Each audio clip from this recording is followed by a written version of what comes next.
The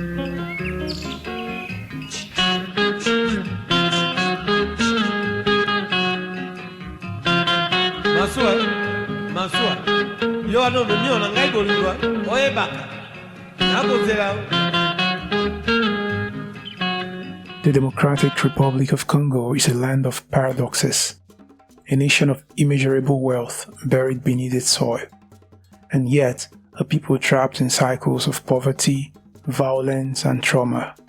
For over a century, the world has looked at Congo through the lens of extraction, not empathy. Its past is a brutal one, soaked in blood, betrayal, and buried truth. And today, at the center of Congo's unhealed wounds stands a man, Paul Kagame, the celebrated president of Rwanda, revered by some, reviled by many.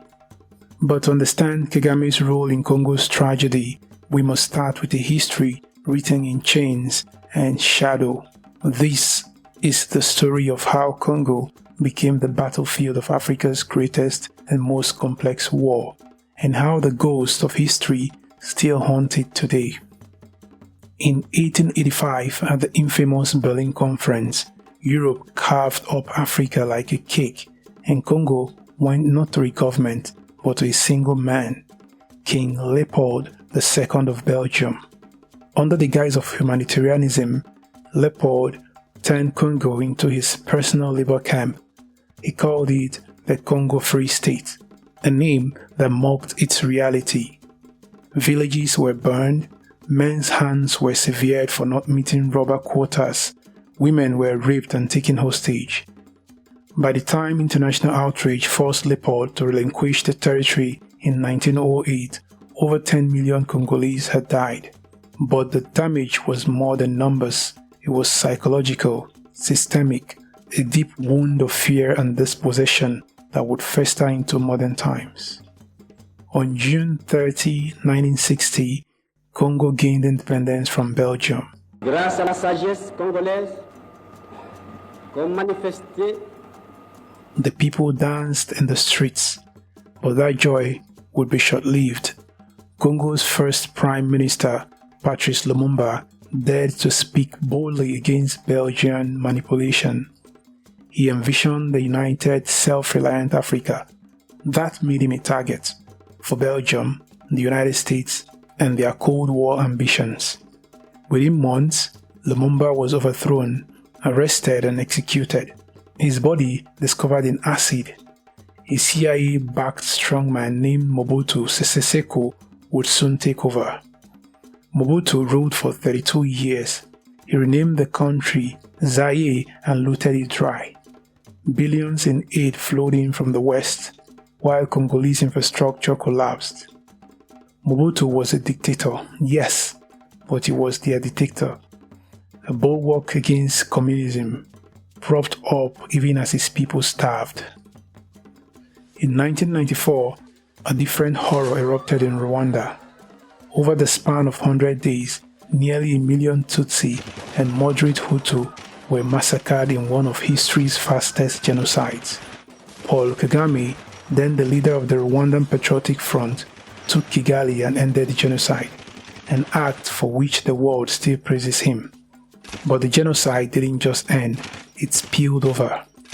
Over 2 million Hutu refugees, many of them innocent, but also many who had committed atrocities. The Interahamwe fled into eastern Congo. They were armed, dangerous, and camped just across the border, a powder keg waiting to explode, and explode it did.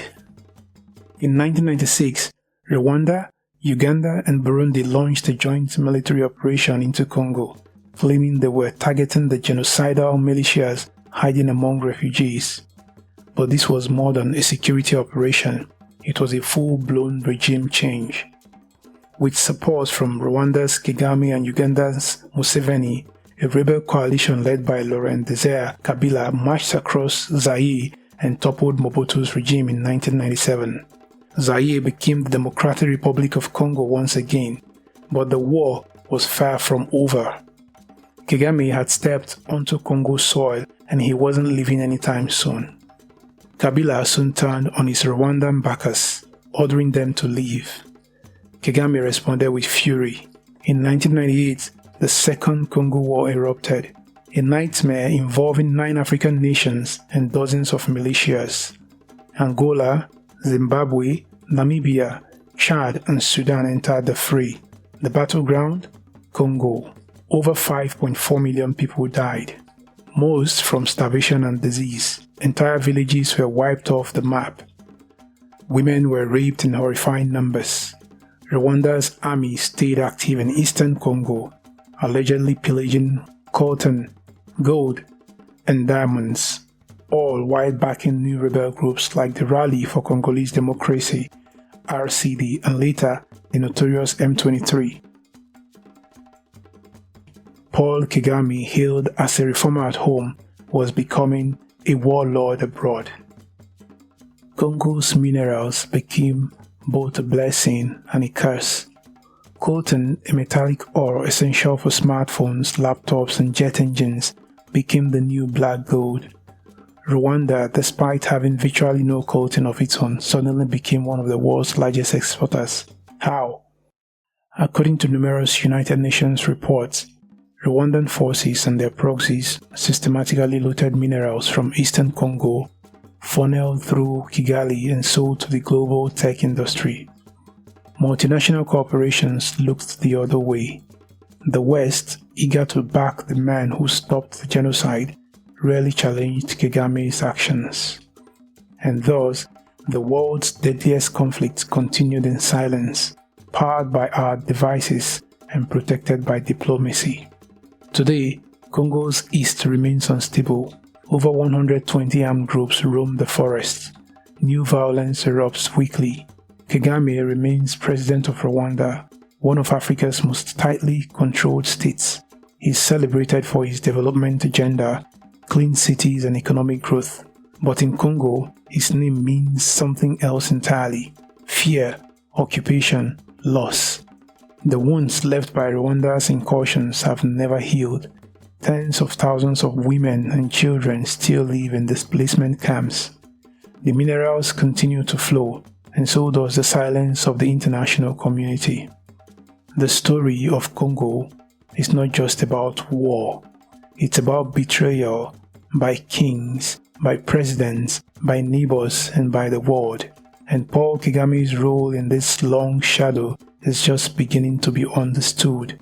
In our next episode, we dive deep into Kagame's strategic chessboard, how he used the genocide's aftermath to reshape Central Africa and carve a permanent stake in Congo's chaos. Subscribe, share, and stay tuned for episode 2, Kagame's Invasion, Rwanda's Shadow over Congo. If you found the story eye-opening, don't forget to like, subscribe, and hit the bell icon so you don't miss the next episode. Drop your thoughts in the comments. Was Kagame a protector, a predator, or both? More truth is coming.